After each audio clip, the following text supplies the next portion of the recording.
समय की बात है, एक नगर में पति और पत्नी रहा करते थे। पति का नाम हल्कू था। एक दिन हल्कू ने घर आकर अपनी पत्नी मुन्नी से कहा, घर में जो रुपए रखे हैं उसे ले आओ, सहना आया है, उसे दे देता हूँ ताकि उससे पीछा छूटे। बरामदे में झाड़ू लगा रही मुन्नी ने पलटकर गुस्से से हल्कू को देखा और बोली, 4 रुपए ही तो बचे हैं घर में, अब वो भी सहना को दे दोगे तो माघ पूस की कड़कती ठंड कैसे कटेगी। सहना से कह दो कि अभी पैसे नहीं हैं, फसल कटने पर दे देंगे। हल्कू एक घड़ी सोच में पड़ गया कि मुन्नी की बात भी सही है, कंबल के बिना ठंड काटना मुश्किल हो जाएगा। लेकिन हल्कू उस अड़ियल सहना को भी जानता था, वो पैसे लिए बिना नहीं जाएगा। हल्कू ने सोचा कि सर्दियों को सर्दियों में देख लेंगे, फिलहाल इस बला से तो पीछा छूटे। फिर हल्कू अपनी पत्नी की ओर बढ़ा और उसके पास जाकर बैठते हुए धीरे से उसकी खुशामद करते हुए बोला, दे देना पैसे, कम से कम ये पीछा तो छोड़ देगा, और कम्बल के लिए मैं तब तक कोई दूसरा उपाय सोच लूंगा। हल्कू की बात सुनकर मुन्नी गुस्सा हो गई। हल्कू को गुस्से से घूरते हुए मुन्नी ने कहा, तुम तो चुप ही रहो, बताओ जरा कौन सा उपाय है तुम्हारे पास। ऐसे ही कोई तुम्हें खैरात में कम्बल तो देगा नहीं, न जाने कौन सा कर्ज है जो कभी चुकता ही नहीं है। तुम न खेती करना छोड़ दो, क्या फायदा खेती का जब फसल होते ही पूरी कमाई कर्ज चुकाने में चली जाए। तुम्हें जो सही लगता है तुम करो, लेकिन मैं एक पैसा नहीं दूंगी। मुन्नी को गुस्से से लाल होता देख हल्कू उदास हो गया और धीमे से बोला, तो क्या मैं उसकी गाली खाऊं। उसकी बात सुनकर मुन्नी का मन पसीज गया और आवाज में थोड़ी नरमी लाते हुए वह बोली, ऐसे कैसे वह गाली देगा, क्या उसका राज चलता है यहाँ। मुन्नी जानती थी कि हल्कू की बात में कड़वी सच्चाई है, इसलिए वह उठी और चुपचाप कमरे से रुपए निकाल कर ले आई और हल्कू को थमाते हुए बोली, मैं फिर कह रही हूँ, तुम ये खेतीबाड़ी छोड़ दो, मजदूरी करो तो कम से कम किसी की सुननी तो नहीं पड़ेगी और 2 वक्त का खाना भी नसीब होगा। मुन्नी की बात सुनकर हल्कू चुपचाप से झुकाए रुपए लेकर बाहर चला गया। हल्कू इन 3 रुपए की अहमियत जानता था, जिसे उसने पाई पाई जोड़कर कम्बल खरीदने के लिए जमा किए थे। सहना को रुपए थमाते हुए हल्कू के हाथ कांपने लगे थे, जैसे वह सीने से अपना दिल निकालकर सहना की हथेली में रख रहा हो। वक्त बीतता गया और पूस की वो कड़कती सर्द रातें आ भी गईं। आसमान में जैसे चांद तारे भी ठंड से ठुठरने लगे थे। हल्कू अपने खेत के किनारे बांस व पत्तों से बनाए मचान के नीचे पुरानी सी चादर ओढ़े कपकपाते हुए बैठा था और साथ में उसका कुत्ता जबरा भी उसके साथ था, जो सर्दी के कारण बार बार कू कू की आवाज निकाले जा रहा था। ठंड इतनी ज्यादा थी कि दोनों की आंखों से नींद कोसों दूर हो गई थी। सर्दी से खुद को बचाने के लिए हल्कू ने अपनी गर्दन को घुटनों से सटाए हुए अपने कुत्ते की ओर देखते हुए कहा, जब पता था कि यहाँ इतनी ज्यादा ठंड है तो क्यों मेरे पीछे पीछे खेतों में आ गया। घर में होता तो कम से कम 4 दीवारी में इतनी ठंड तो ना लगती। अब पड़े रहो ठंड में यहाँ। जब जबरा शांत हो गया था, शायद उसे पता चल गया था कि उसके मालिक को कूकू की आवाज से नींद नहीं आ रही है। इसके बाद हल्कू गर्दन को घुटनों पर सटाए सोचने लगा, सब किस्मत किस्मत की बात है। हम यहाँ ठिठुरते हुए रात काट रहे हैं और वो पैसे वाले बिना कुछ किए ही मजा लूट रहे हैं। इसके बाद हल्कू ने चिलम भरी और ठिठुरते हुए उसे पीने लगा। हल्कू ने अपने कुत्ते जबरू को देखा और कहने लगा, आज यह रात किसी तरह यहाँ काट ले, कल मैं तेरे लिए यहाँ पूला बिछा दूंगा, तब ज्यादा ठंड ना लगेगी तुझे। हल्कू वहीं जमीन पर लेट गया और सोचा कि कुछ देर के लिए आंखें मूंद कर सो लूं, लेकिन जैसे ही उसने आंखें बंद, ठंड की चुभन जैसे शरीर में सुइयां चुभने लगी। कुछ देर करवट बदलने के बाद हल्कू पूस की रात को कोसते हुए उठकर बैठ गया। जब सब कुछ करने के बाद भी ठंड जाने का नाम नहीं ले रही थी, तो हल्कू ने पास बैठे कुत्ते को उठाया और उसे गोद में लेकर लेट गया। ठंड से बचने के लिए जबरे के शरीर से आ रही दुर्गंध को भी हल्कू ने नजरअंदाज कर दिया था। जबरे को भी गर्माहट मिल रही थी और उसने भी अपनी आंखें मूंद ली थी और सोने की कोशिश कर रहा था कि तभी जबरे को कोई आहट सुनाई दी और वो एकदम सावधान होने की मुद्रा में खड़ा हो गया। जबरा अचानक मचान से बाहर निकला और इधर उधर दौड़ते हुए जोर जोर से भौंकने लगा। कुछ देर यहाँ वहां भौंकने के बाद जबरा दोबारा हल्कू से सटकर बैठ गया।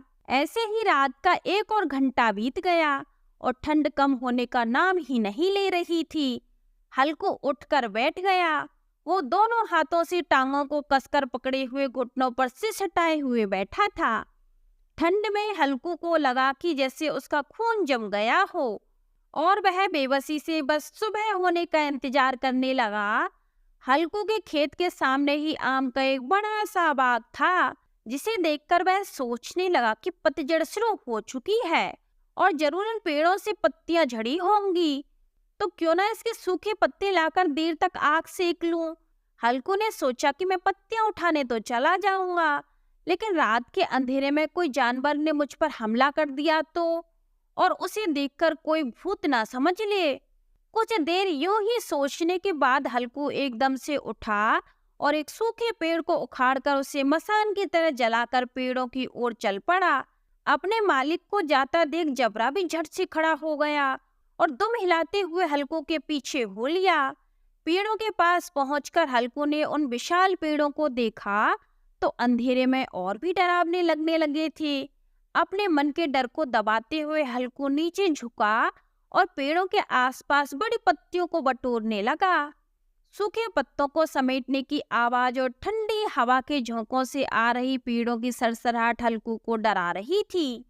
ठंड में नंगे पांव पर कंकड़ तो मानो तीर की तरह चुभ रहे थे। उन सबसे ध्यान भटकाने के लिए हल्कू ने जबरे से बातें करना शुरू कर दिया और कहने लगा, लग रही है ना तुझे भी बहुत ठंड, बस थोड़ी सी पत्तियां और इकट्ठी कर लेते हैं, फिर दोनों खूब आग सेकेंगे। हल्कू जितनी पत्तियां समेट सकता था समेट ली और मचान की ओर चल पड़ा। मचान के बाहर पहुंचकर हल्कू ने पत्तियों में आग लगाई। देखते ही देखते आग धधकने लगी और उसकी लपटें पेड़ों को छूने लगी। हल्कू और जबरा वहीं आग के पास बैठ गए। हल्कू अलाव में कभी अपने हाथ सेकता तो कभी पांव तो कभी आग की ओर पीट कर बैठ जाता। जबरा भी आग के पास पसर कर लेट गया और उन लपटों को देखने लगा। हल्कू जबरे की ओर देखकर कहने लगा, कहा था ना मैंने, अलाव जलाते ही ठंड नहीं लगेगी, अब सेक ले जी भरकर आग। कुछ समय बाद वो आग की लपटें जैसे कहीं गुम हो गई और पत्तियों का ढेर सिमट कर राख में बदल गया। अब तो बस कोई हवा का झोंका आता तो बची कुछ चिंगारी कहीं बीच बीच में लाल लाल अनार के दानों सी दिखाई देती। हल्कू रात की थोड़ी सी गर्माहट में वही चादर ओढ़े दुबक कर बैठा हुआ था, लेकिन जैसे जैसे रात बढ़ती जा रही थी ठंड उसे और जकड़ने लगी थी। कुछ देर बाद हल्कू वही राख के ढेर के पास लेट गया। हल्कू को नींद आने वाली थी कि जबरा फिर से अचानक उठ गया और खेत की ओर जोर जोर से भौंकने लगा। हल्कू के कानों में भी कुछ आवाजें आ रही थी, जैसे जानवरों को बड़ा झुंड खेतों में घुसाया हो और उसकी फसल चर रहा हो। जानवरों की हलचल की पूरी आवाजें हल्कू के कानों में पड़ रही थी। हल्कू आंखें मूंदे ही सोचने लगा कि जबरे के होते हुए आखिर कोई जानवर खेतों में कैसे घुस सकता है। जरूर मुझे कोई धोखा हो रहा होगा। हल्कू ने आंखें खोले बिना ही जबरे को आवाज लगाई, लेकिन जबरा खेतों की ओर मुंह किए जोर जोर से भौंक रहा था, पर उसके पास नहीं आया। कुछ देर बाद खेतों में चरने की आहटें तेज हो गई और अब हल्कू को पूरा यकीन हो गया कि खेत में जरूर जानवर घुस आए हैं। फिर हल्कू अपने आलस को झकझोरते हुए हल्कू आधे मन से उठकर बैठ गया। इस कपकपाती ठंड में उठकर खेत में जाना और फिर जानवरों को भगाना उसे बेहद मुश्किल सा लग रहा था। हल्कू वहीं बैठे बैठे जबरे को आवाज देने लगा। हल्कू की आवाज सुनकर जबरा और भी जोरों से भौंकने लगा। खेतों में नील गाय का झुंड घुस आया था, जो पूरी तरह फसल को चरने के साथ ही उसे तहस नहस किए जा रहा था। जबरा अपना गला फाड़ फाड़ कर भौंके जा रहा था, जैसे उन्हें वहां से चले जाने को कह रहा हो। इस बार हल्कू ने पक्का इरादा करते हुए खुद को समझाया और चादर को शरीर पर लपेटे हुए खेत की ओर जाने के लिए कदम बढ़ाने लगा। हल्कू कुछ कदम ही चला था कि अचानक तेज हवा के झोंके ने उसके कदम रोक दिए।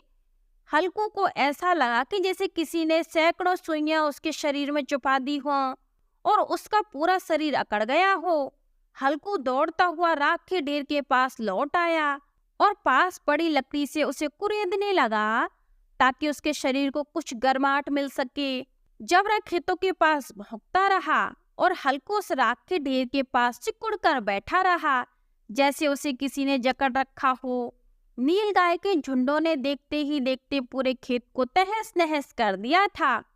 हल्कू उसी राख के ढेर के पास चादर ताने सो गया और जानवरों के जाने के बाद जबरा भी हाँफते हुए हल्कू के पास आकर बैठ गया। फिर सुबह जब हल्कू की आंख खुली तो दिन चढ़ आया था और धूप निकल आई थी। सामने बैठी मुन्नी उसे गुस्से से घूरते हुए जोर जोर से कह रही थी, दिन भर सोए रहे होंगे क्या? उठकर देखो तो सही, जानवरों ने पूरी फसल का क्या हाल कर दिया है। अब हम क्या करेंगे? तुम्हारे रात में खेत में होने का क्या फायदा? अगर चादर तान कर सोना ही था तो घर में ही पड़े रहते। मुन्नी को चुप होते ना देख हल्कू धीरे उठा और उससे पूछा, क्या तुम खेत से होकर आ रही हो? क्या सच में हमारी पूरी फसल तबाह हो गई? मुन्नी ने गुस्से से जवाब देते हुए कहा, हाँ, सब कुछ खत्म हो चुका है, हम तबाह हो चुके हैं। हल्कू जानता था कि मुन्नी ऐसे चुप ना होगी, तो उससे बहाना बनाते हुए कहा, तुझे तो बस खेत की ही पड़ी है। मैं यहाँ रात में मरने से बाल बाल बचा हूँ। रात को मेरे सीने में इतना तेज दर्द उठा कि मैं हिल भी नहीं पाया। यह तो मैं ही जानता हूँ कि दर्द के साथ मैंने कड़कड़ाती ठंड के बीच रात कैसे काटी है। हल्कू की बात सुनकर मुन्नी कुछ ना बोली। फिर दोनों खेत के पास आ गए और बुरी तरह रौंदे हुए खेत को देखने लगे। खेत की दुर्दशा देखकर मुन्नी के चेहरे पर उदासी छा गई और वह मन ही मन सोचने लगी कि अब गुजारा कैसे होगा। पर हल्कू के चेहरे पर एक अलग शांति थी। मुन्नी ने चिंता जताते हुए हल्कू से कहा, लगता है मजदूरी करके ही दिन काटने पड़ेंगे। हल्कू ने चेहरे पर हल्की सी मुस्कान बिखेरते हुए कहा, चलो कम से कम अब इन सर्द रातों में यहाँ सोना तो नहीं पड़ेगा। इस कहानी से हमें यही सीख मिलती है कि मजबूरी में इंसान को कई बार न चाहते हुए भी कठिन फैसले लेने पड़ते हैं जो हमारे भविष्य को प्रभावित करते हैं। विपदा कभी भी आ सकती है, इसलिए हमेशा चौकन्ने रहना जरूरी है। तो आज के लिए बस इतना ही। आगे मिलते हैं कोई नई कहानी के साथ।